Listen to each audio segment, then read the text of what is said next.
Good morning. Good morning. And welcome to the Unitarian Universalist Congregation of Greater Naples. My name is Steve Espinoza, and it's a privilege to be your worship associate today. Whether you are here in the sanctuary or watching us on Facebook Live, at home, or on our pavilion, we're all so glad that you've joined us today. Many of you might choose to watch today's recorded service on YouTube or Facebook, and we extend a warm welcome to you too. We're always grateful to have with us John Forsyth and Daniel Goodsit, our team in the tech room, and Abby and Sean Ellison, our wonderful co-directors. Our choir is back. And we're having such a good time with Sean and Abby. Anybody that'd like to come out and sing, I encourage you to come out on Thursdays. It's a lot of fun. And it's especially nice to have Stu Shelton with us this morning, as he'll be providing music for this morning's prelude and offering. And later in the service, we'll be giving a special presentation to Stu. I want to thank Walt Foley, a longtime UUCGN member and former president, for asking me to help out today. And I'm looking forward to what he has to share with us. His past times in the pulpit have been memorable and very inspiring. Our mission statement states, developed by the congregation over 7 years ago, we are a welcoming congregation, freely seeking intellectual and spiritual growth. We strive to create a larger community of peace, justice, and love. If you found us online for the first time, we hope that you'll email our administrator at office@uunaples.org so we can include you in our regular email news blasts. That way we can let you know about all the upcoming events and opportunities for engaging in the UUCGN happenings. And believe me, there are many. And now, let's settle ourselves into this time of worship with the morning's prelude.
The opening words are from a poem, Song of the Open Road, by Walt Whitman.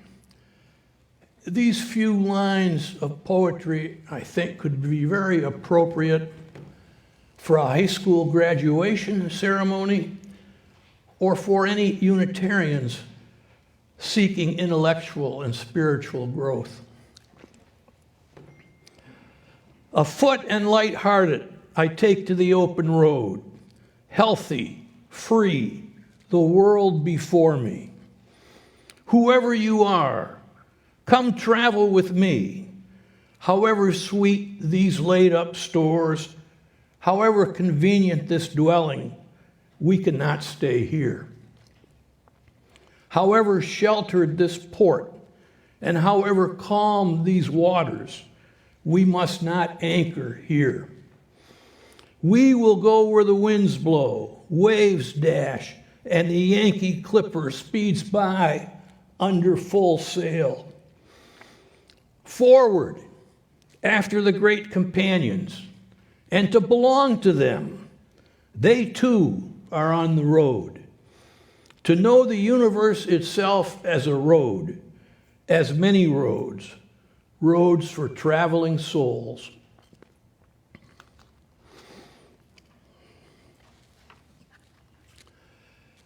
Chalice lighting words will be followed by Wolfie light the chalice for us. This house is a house of community. It is a house of freedom, and it is a house that guards the dignity and worth of every member and friend. This house is a cradle for our hopes and dreams.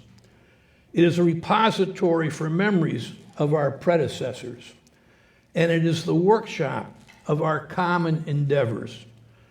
Let us celebrate this house, which is also our home. Now, please join in the response. Wolfie will be lighting the chalice. May this flame stir our hearts and remind us of our mission to be truly welcoming, to grow in mind and spirit, and to widen the circle, peace, justice, and love. The opening hymn is number 1000 in the Teal hymnal, Morning Has Come.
We have a special presentation this morning to acknowledge the great contribution our dear friend Stu Shelton,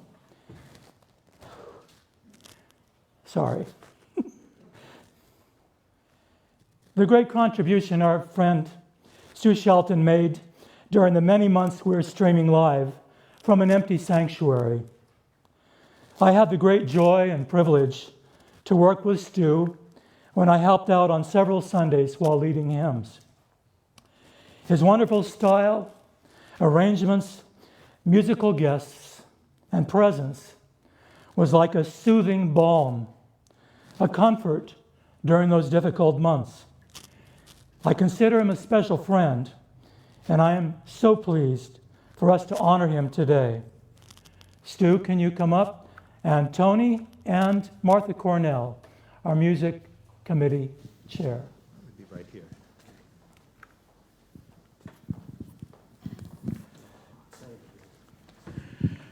So, a little taste this morning from Stu's wonderful fingers on the piano. What you missed for 18 months while you were not here, but a few of us were, to hear Stu live and in person every Sunday. It was such a rich experience that doesn't translate across the small screen. And so we're grateful for that, but much, much more. I mean, Stu stepped in at a time when Lan Lam decided to stay in Canada after she went north for the summer, and it was seamless. It was as if we started just chatting after many, many years of chatting. I look forward to my Tuesday morning conversations with Stu. Our conversations went far afield, it was therapy for both of us to meet every Tuesday, talk about music, but also talk about other things. Stu contributed so much of his time and talent. He created the first UUCGN music video, which was a wonderful thing, and so much work, way beyond above and beyond. And like Steve, I just can't express my love, my gratitude, my appreciation for the talent, for the personality, for the warmth, and for all that Stu gave to us over the time that we were isolated in our own houses from the virus. So we're grateful to have you here this morning, grateful for your time with us, and we thank you very much. Thank you.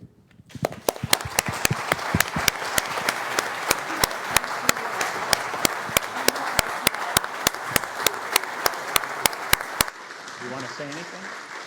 Okay. All right, thank you.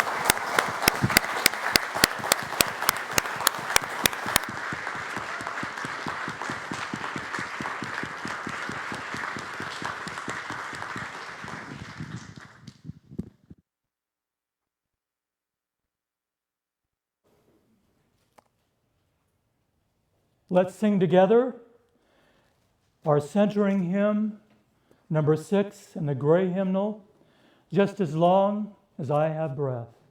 The words will be on your screen.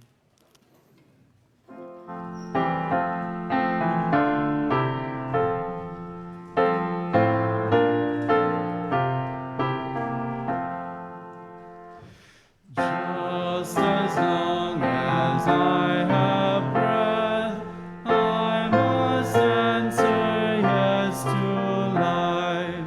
Though with pain I made my way, still with hope I meet each day.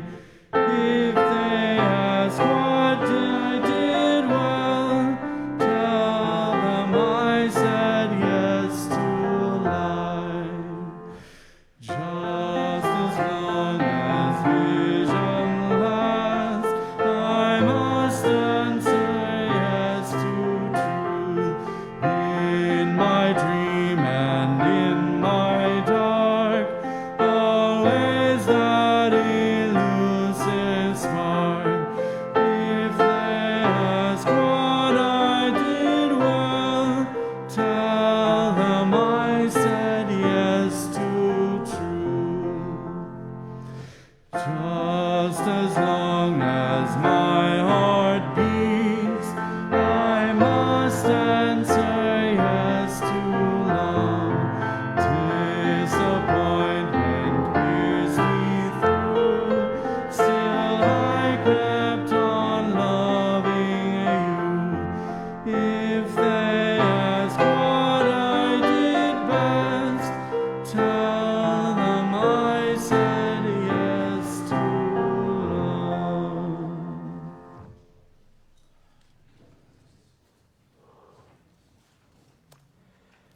as Veterans Day approaches this coming week on Thursday, and as we've made it a tradition here at UUCGN to acknowledge this day from the pulpit, we also like to honor all of our own here who are veterans. And we invite you to stand or raise your hand so that we may honor you and your service to our country. Please feel free to rise or raise your hand.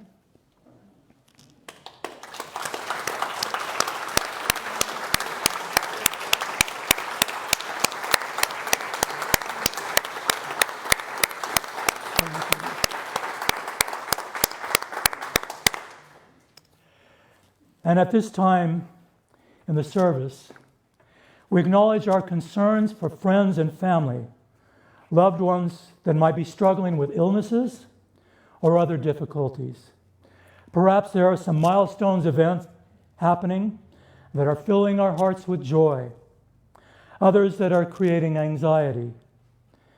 At some point, we'll be able to walk around in the room with a microphone and people will be able to share right from out in the congregation.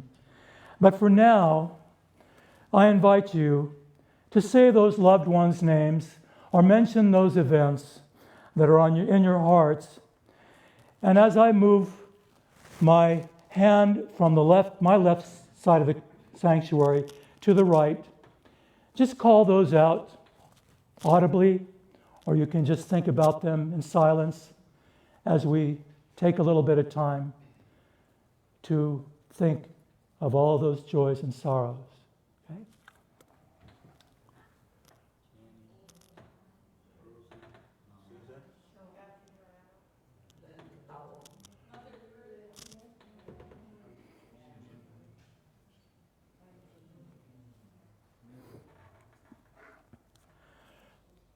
For all of those being remembered here, I light this candle of community as we hold these joys and sorrows in our hearts.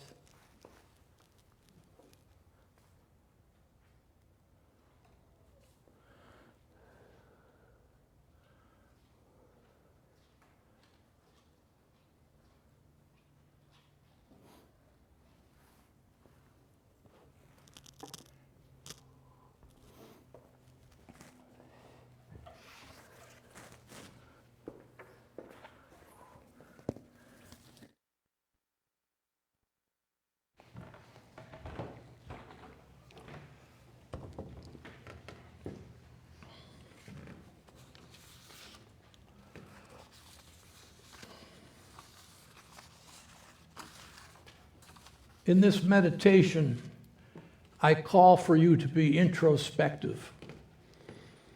Introspection is simply looking inward in a reflective way, examining your own thinking and ideas. Are you an active or passive member of this congregation?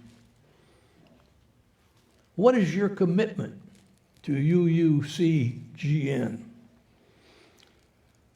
Listen to the words of the Reverend Peter Frederick, minister of a Pennsylvania UU church. We say yes to life. We say yes to hope. We say yes to a belief that all people carry a spark of the divine. And more than that, we say yes, not just to these principles, but we say yes to doing the work of the church. Religion is about doing the work of the church, and doing the work of the church is about commitment. We have learned that commitment is essential to being an active member of this community.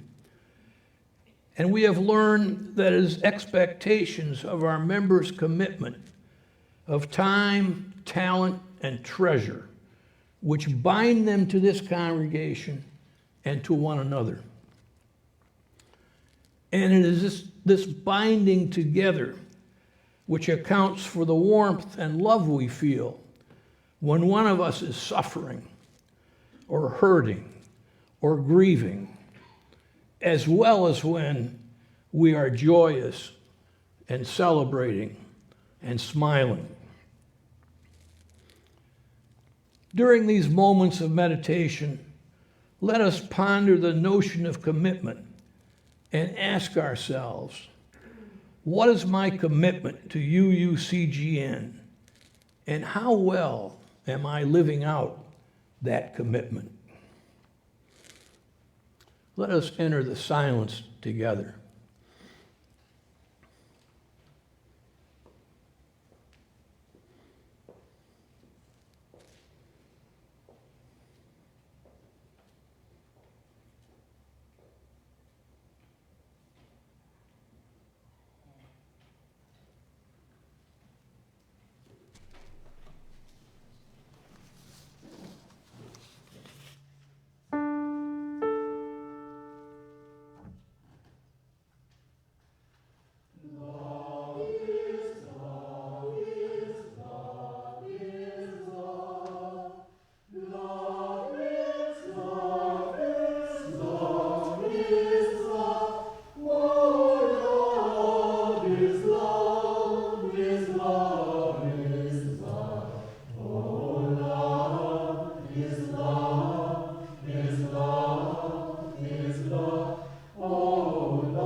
Our reading this morning comes from a poem by Kahlil Gibrand, adapted.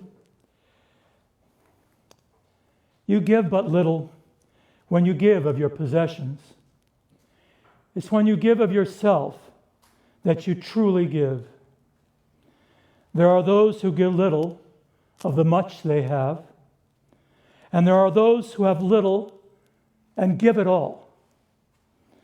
There are the believers in life and the bounty of life, and their coffer is never empty. All you have shall someday be given. Therefore, give now, that the season of giving may be yours and not your inheritors. As we reflect on these words and as we look around and ponder the security and comfort this congregation provides, our morning's offering will be gratefully received. For those watching live on Facebook or watching the recorded version, please consider sending your financial contribution today. The information you need to donate is on the screen.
The blessings of Unitarianism. I think my sermon, actually homily, I guess, is short enough that there will be time at its conclusion for any of you who wish to comment about my words or to offer a blessing of your own. I'm sure I can't list all of the blessings of Unitarianism, but I'll start. A metaphor which has been around for a long time is that of the journey. As you heard in the opening words, Walt Whitman famously describes the journey this way: afoot and light-hearted, I take to the open road. Healthy, free, the world before me. Whoever you are, come travel with me. However sweet these laid-up stores, however convenient this dwelling, we cannot remain here. Bill Darlison, a Unitarian minister in Dublin, Ireland, describes the Unitarian version of the journey metaphor this way. Life is a journey, we say. Where are you on your journey? We Unitarians use it a lot because we're suspicious of those who are standing still. We are always on the move. In our rhetoric, at least, we interpret the serious life as a journeying forth, a bold venture of faith. We see ourselves as wayfarers or pilgrims. Religious writers and religious leaders are mere maps and signposts. Churches are little more than motels, providers of shelter and overnight accommodation. As we journey, our fellow worshipers are fellow travelers, companions on the journey. But, Darlison says, this metaphor has some inadequacies and can be misleading for Unitarians. First, it gives us the illusion that we are going somewhere, but there's no need to set off quite yet. It can allow us to wander aimlessly about and still think we are doing something productive and spiritually rewarding. It almost gives us permission to be dilettantes, people who lack commitment and purpose. We can view life in stages, with the really serious ones up off ahead in the distance. But, Darlison says, the religious life is not so much about traveling somewhere else, but discovering where you are now. The religious life is not traveling somewhere else, but discovering where you are now. To discover where we are now, Unitarianism requires that we discern what our religious truths are and how we serve them. You know, that's a pretty good one-sentence definition of Unitarianism. Unitarianism requires that we discern what our religious truths are and how we serve them. Unitarians find religious truths through knowledge, experience, and living. We are not required to look for them in authority figures, sacred books, or creeds. There are no restrictions or limitations on this search. We can look anywhere, in sages, in beauty, in scripture, in nature, and in the cosmos. Our truths cannot contradict what we know about the world and what we have learned and experienced throughout our lives. As the late Episcopal Bishop John Shelby Spong said, the concept of the virgin birth conflicts with everything we know about biology, so it's difficult for Unitarians to consider it a religious truth. Unitarians only accept religious truths that make sense to them. That is one special difference between our faith and more orthodox ones. It's one of the blessings of Unitarianism. If the essence of Unitarianism is discerning our religious truths, equally important is our requirement to serve them. Unitarians strive to live with integrity and compassion. Integrity challenges us to practice our beliefs. We cannot merely state them, we must bring them into fruition in our daily lives. Compassion invites us to implement these truths to help alleviate pain, misery, hardship, and to foster peace, justice, and love in the larger community in which we live.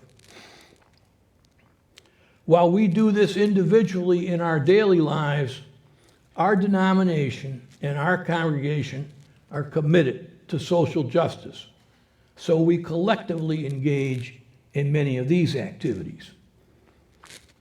The obligation to serve our religious truths is one of the blessings of Unitarianism. We describe Unitarianism as a free religious practice because every one of us in this denomination is responsible for our own beliefs. This is the challenge of being a UU, crafting our individual theology. Yes, we are liberated from religious creeds and from religious authorities and from religious texts and from doctrinaire beliefs. But the price we pay is having to think for ourselves. We have no creeds to memorize, no sacred words to recite, no holy practices to obey. There are no substitutes to keep us from thinking. Unitarians are their own theologians. And as we mature spiritually and intellectually, we acknowledge that our theology may not be firmly settled. It grows and ripens and matures, just as we do, as we transition from childhood to adulthood and then to the autumn and winter of our lives. The crafting of our own theology and the license to do so is perhaps the greatest of the blessings of Unitarianism. The ongoing issue Unitarianism poses for its members is this: where are we now, and how are we doing in our quest for religious truths and beliefs? In terms of the journey metaphor, many of us have progressed far enough so that we are confident in our deism, or agnosticism, or atheism, or humanism, or wherever we currently are. But are we still progressing in our intellectual and spiritual growth? Are we bringing our beliefs into the practices of daily life? Perhaps even more basic in terms of the journey metaphor. Have we set off yet? Or are we aimlessly wandering about? Are we trapped in a cul-de-sac? Or perhaps patiently awaiting for that more serious stage, the one up ahead, off in the distance?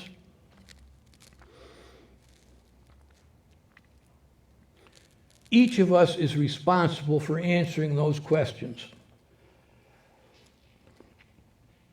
And that is both the challenge and the joy of being a Unitarian Universalist. Yes, it is work being a UU, but we cherish the fulfillment and satisfaction and pride that comes from developing our own theologies. Challenging as it is to develop one's theology, the task is eased by the presence of one critical element. And that element, of course, is the companionship of our fellow seekers and this house of community and freedom we referred to in the chalice lighting. The house we label the Unitarian Universalist Congregation of Greater Naples.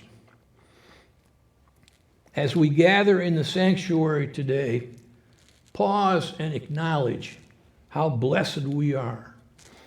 Blessed to be members of a denomination and congregation that invites us to be our own theologians. Blessed to be ensconced in a loving community whose companions support our theological endeavors. Now to the finale of this morning's message on the blessings of Unitarianism. This congregation is the very foundation for our evolution as theologians, and it is completely dependent on us and on our commitment to being generous.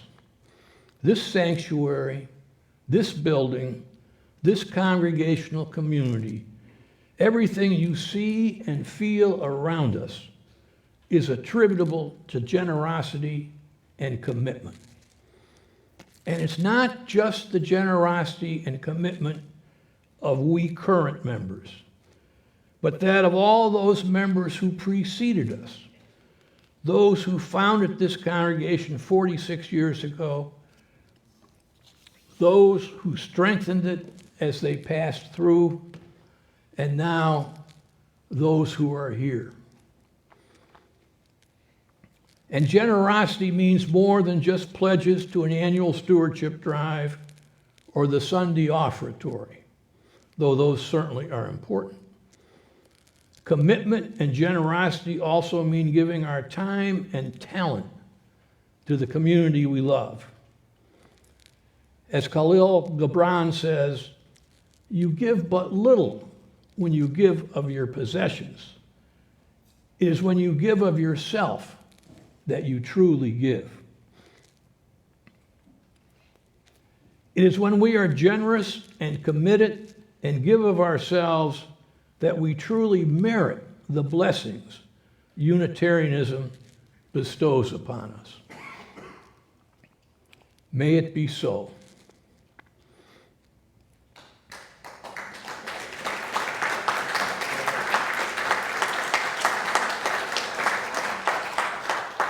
Now, if some of you would like to respond to those words or offer a UU blessing of your own, raise your hand.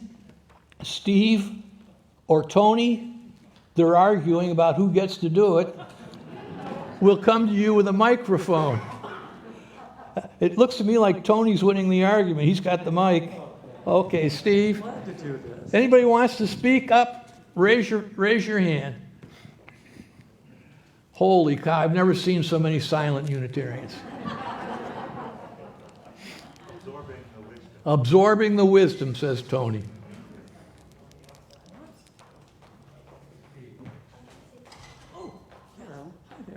I'd like to speak up. So I'm Jennifer Matson. I think some of you know me. My daughters are 7 and 10. Their pediatrician is not looking to take any delivery of any vaccinations. So I've contacted another pediatrician's office here in town. They're not looking to take delivery of any vaccines either. If anyone has any connections, please contact me if you hear any word on the street that shots are available, because I would like to protect my children, and obviously this community is the most unsafe outside of this building. So that's my plea. Excuse me, are you saying that there are no pediatricians in town that will give the shots? I'm saying that according to the pediatrician we saw in Connecticut, when we left this community, and I educated my children in my mom's basement last winter, we have a relationship with the pediatrician's office up there. So they say that the program will be releasing through the states, and that they've applied through Connecticut to get doses. And the two pediatricians, our local pediatrician's office, Dr. Wilson Pediatrics, it's Dr. Najim, who I see directly. And anyway, I spoke with her directly. And my best friend goes to Dr. Brown. She spoke to Dr. Brown. They have not applied to get any doses through Florida. Well, They're perhaps relying somebody here on will be Walgreens. able to help you, but let's see if there are any comments about the blessings of Unitarianism.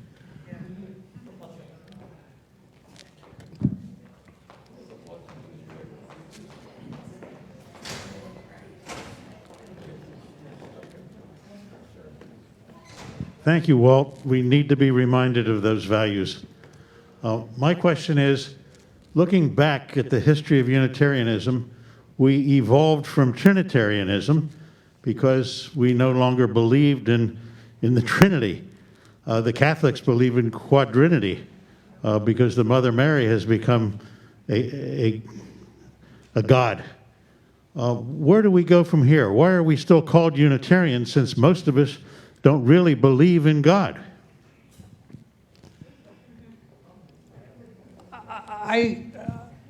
I understand, Tom, what you're saying, that we certainly don't believe in an anthropomorphic God, a superhuman being up there to whom we pray and ask for favors and gifts. But I think many Unitarians have a different notion of God, a God that resides somewhere within their heart, within their soul, and it contributes to our capability of being loving and sharing, which we do so well. Hi, Walt. I enjoyed it. Now I can breathe. One of the great philosophies I heard about a member of this religion is, so-called religion, is that it really embodies kindness and common sense. If we can practice that, coupled with commitment, we got it made. That's my view. Thanks for a good sermon, though. Thank you, Bill.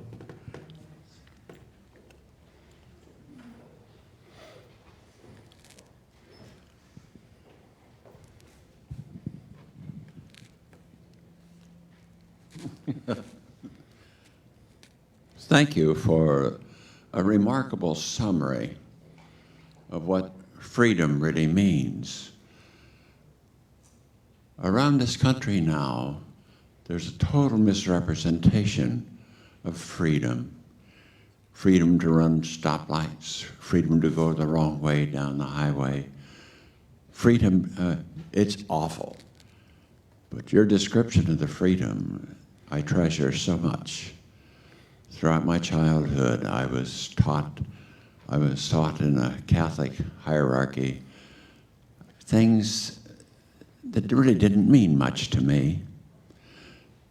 But nevertheless, your description of the freedoms that are indigenous to Unitarianism really fills my heart, and thank you very much. Well, you're welcome. Thank you.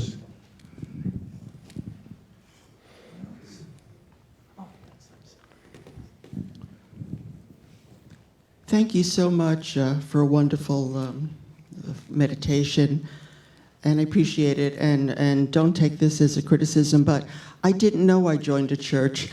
I thought I joined a congregation, a community. I could be wrong, but I hear it a lot from the pulpit lately, and I'm wondering. I think, speaking for myself, I use the word synonymously, and I'm not trying to differentiate in any way by using the label church as opposed to congregation. Well, if there are no other comments, let me close with the closing words. The task for Unitarians is to discern our religious truths. The challenge for Unitarians is developing our own theology. The joy for Unitarians comes from serving that theology. And the obligation of Unitarians is to generously support this house and its community of theologians. And as all you theologians leave the service this morning to re-enter the wider community, please remember our integrity and compassion. Integrity calls for us to practice our religious beliefs. Compassion calls for those religious beliefs to contribute to a more just, a more peaceful, and a more loving community. Amen. And now, our closing hymn is number 1028 in the Teal hymnal, The Fire of Commitment.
From the stories of our living rings of young, old, brave and true, calling pilgrims still to witness to the life of liberty. When the fire of commitment sets our mind and soul ablaze, when our hunger and our passion need to call us on our way, when we live with deep assurance of the flame that burns within, then our promise finds fulfillment and the future can begin.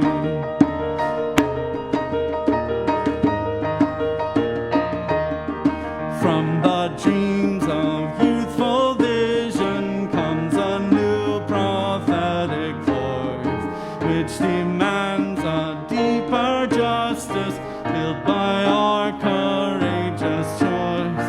When the fire of commitment sets our mind and soul ablaze, when our hunger and our passion to call us on our way, when we live with deep assurance of the flame that burns within, then our promise finds fulfillment and our future can begin.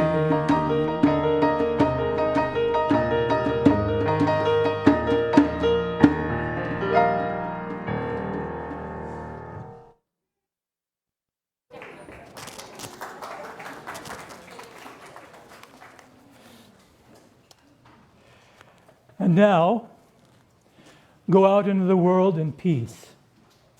Have courage. Hold on to what is good.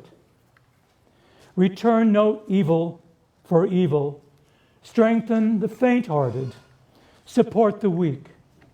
Help the suffering. Honor all beings. Have a beautiful day. And come join us on the pavilion to help celebrate Stu today. Have a beautiful day.